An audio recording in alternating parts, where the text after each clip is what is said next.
Hello. कहानियों की दुनिया से मैं मीरा वर्मा आप सबों के लिए एक और अच्छी सी कहानी लेकर प्रस्तुत हुई हूँ, जिसका मैंने शीर्षक दिया है एक अभिलाषा। अभिलाषा न केवल हमारे जीवन को दिशा देती है, बल्कि हमारी सकारात्मक सोच पर भी प्रभाव डालती है। मैं अपनी इस कहानी को आगे बढ़ाती हुई आपको सुना रही हूँ, तो आइए सुनते हैं।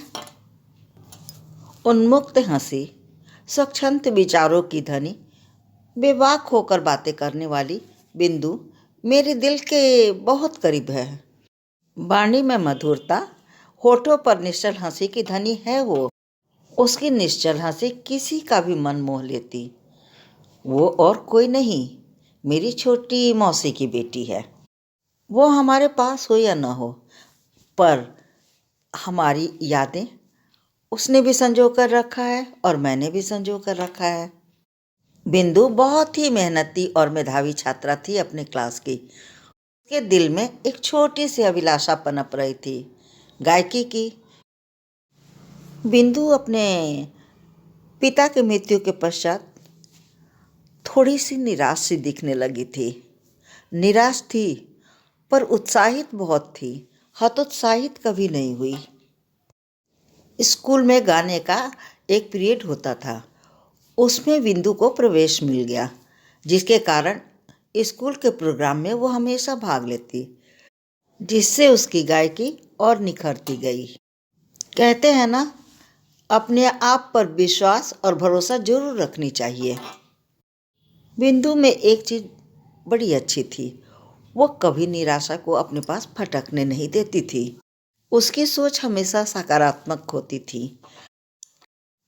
जिसके कारण वो और आगे बढ़ती गई। उसके सपनों के पंख तब लग गए जब उसकी शादी हुई।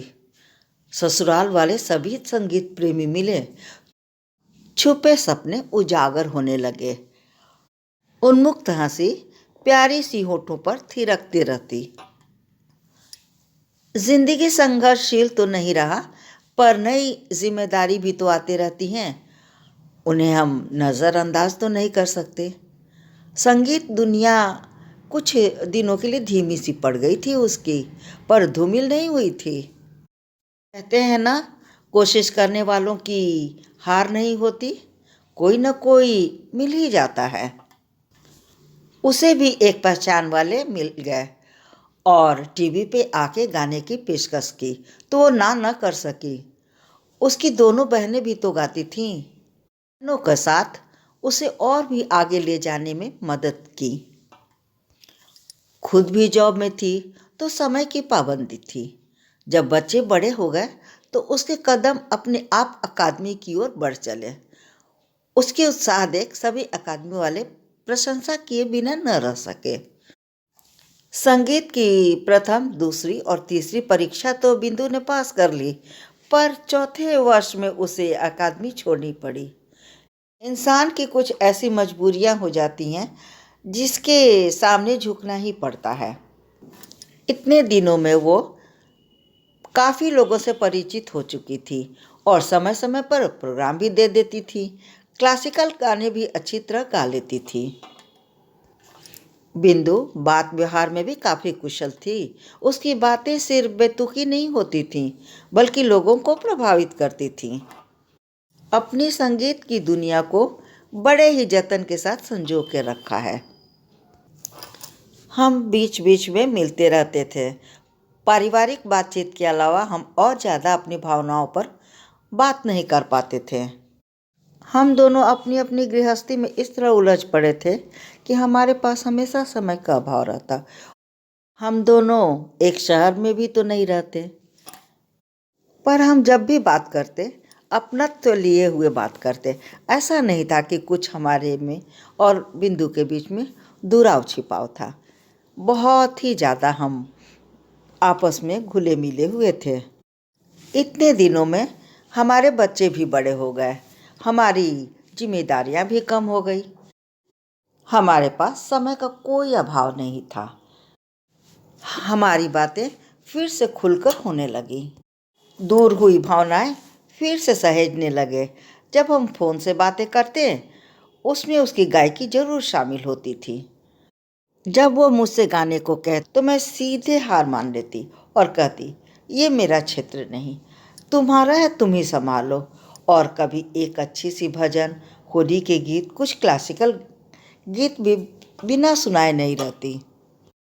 मैं बरबस बोल उठती, इस उम्र में भी तुम कितनी सुरीली हो। बिंदु मुझसे हमेशा कहती, जानती हो मैं अपना खाली समय कैसे समेटती हूँ। मैं अपनी हारमोनियम ले लेती हूँ और एक दो भजन या कोई मनपसंद गाने गुनगुना ही लेती हूँ।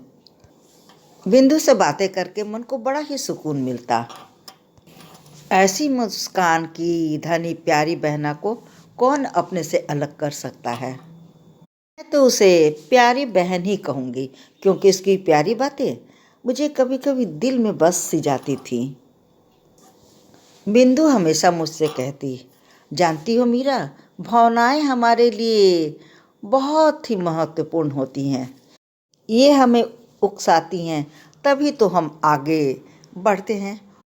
ये हमें हार नहीं मानने देती, बल्कि रोज़ एक नई अभिलाषा को जन्म देती हैं। ये न हमें उत्तेजित करती तो मेरे अंदर हलचल पैदा न होती, मैं दबी कमज़ोर बनकर रह जाती। मैं कब के हार गई होती। पापा के मृत्यु के बाद मम्मी एकदम टूट सी गई थी, पर मैं ईश्वर को धन्यवाद देती हूँ कि शादी के बाद हमारी कोई भी इच्छा दबाने की ज़रूरत नहीं होती। बस पति और परिवार वालों का कहना था, प्रयास करो, सफलता की ओर बढ़ो, हम सभी तुम्हारे साथ हैं। वो मुझसे कहती, ये शब्द मुझे खुशियों से भर देते थे। बिंदु कहती कि ताउम्र सिर्फ भटकने से कुछ नहीं होता, सही दिशा की ज़रूरत होती है, तभी हम अपनी मंजिल पाते हैं। बिंदु की ये शब्द मुझे बड़े ही सही लगते। मैं सोचने लगी, बिंदु कितनी अंदर से सहनशील और बाहर से प्रयत्नशील है। जितनी भी पाई सब उसके लिए धरोहर है। मन में आगे बढ़ने की अभिलाषा न होती तो उसकी अभिलाषा को सही आकार कहाँ मिल पाता। मैं काफ़ी देर तक बिंदु के विचारों में डूबी रही और मेरी लेखनी चलती रही। जब मेरी लेखनी रुकी तब मैंने देखा कि मेरे डायरी के काफ़ी पन्ने बिंदु के बारे में लिख चुके थे। मैंने सोचा उसकी कुछ बातें आपसे क्यों न साझा करूं, और मैंने आपको सुना दिया।